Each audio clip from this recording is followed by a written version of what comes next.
Você sabe como funciona a responsabilidade civil por ato de terceiro? Eu sou Renato Veloso, sou juiz de direito e professor. Neste canal, eu ajudo estudantes e profissionais de direito a compreenderem melhor a teoria e alinhá-la com a prática jurídica. Isso de uma forma descomplicada. Eu já convido você a se inscrever no meu canal. E lembre-se, ative o sininho, porque toda vez que lançarmos um vídeo novo, você será notificado. E na Pílula Jurídica de hoje vamos conversar sobre a responsabilidade civil por ato de terceiro. Essa Pílula Jurídica compõe uma série sobre responsabilidade civil que estamos disponibilizando para aqueles que gostam de estudar direito civil e responsabilidade civil.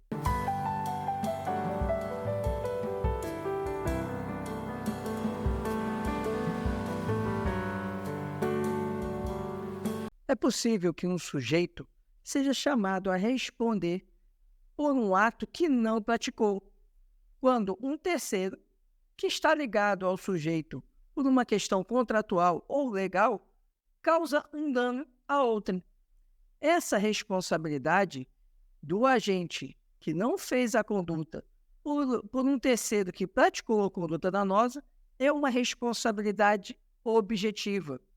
Essa responsabilidade objetiva ela também é chamada de responsabilidade objetiva indireta ou de responsabilidade objetiva por ato de outrem.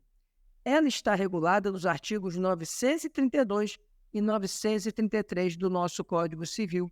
Vamos conhecer esses dispositivos. Artigo 932.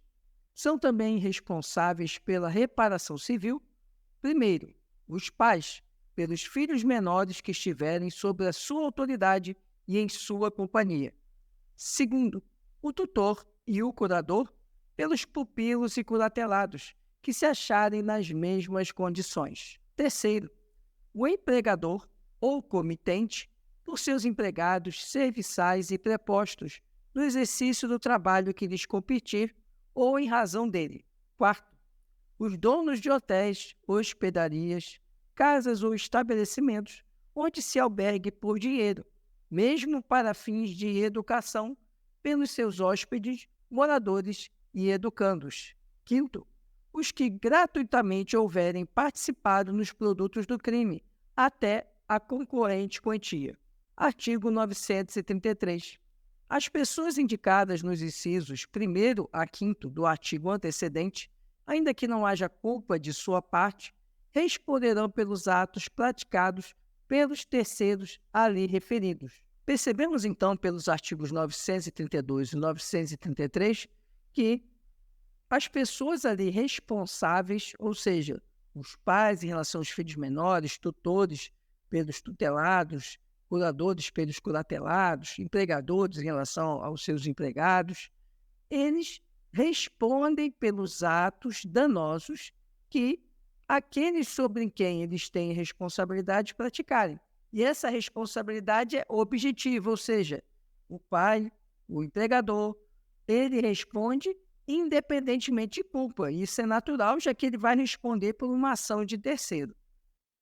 Agora, é interessante observar o seguinte, isso não significa que a responsabilidade do filho, do empregado, ela é objetiva. Não é isso.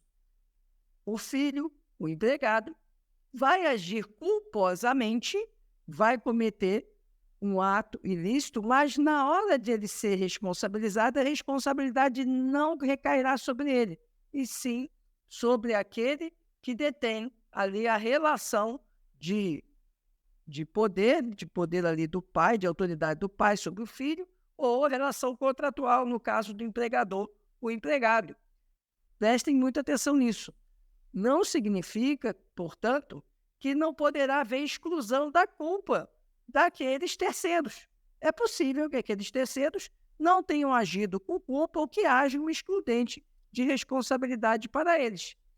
Somente se a responsabilidade deles estiver demonstrada, essa responsabilidade subjetiva, é que o responsável ali, a pessoa que detém sobre eles ali o pai sobre o filho, nessa ligação jurídica, ou então contratual, né, do empregador com o empregado, esses vão ter atraído para si a responsabilidade objetiva, ou seja, independentemente de culpa. Mas é preciso que aquele que age e provoque o dano, ele tenha agido e a responsabilidade dele seja apurada de forma subjetiva.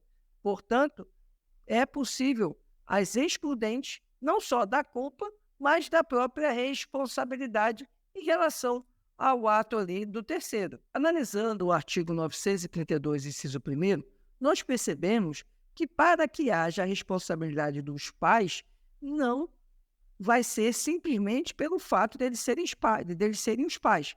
É preciso que o filho esteja sob sua autoridade. E aí a doutrina faz uma observação importante. A autoridade a que se refere o inciso 1º do artigo 932 não é a mesma coisa que o pátrio poder. O pátrio poder é um conceito que está lá no Estatuto da Criança e do Adolescente, também no Código Civil,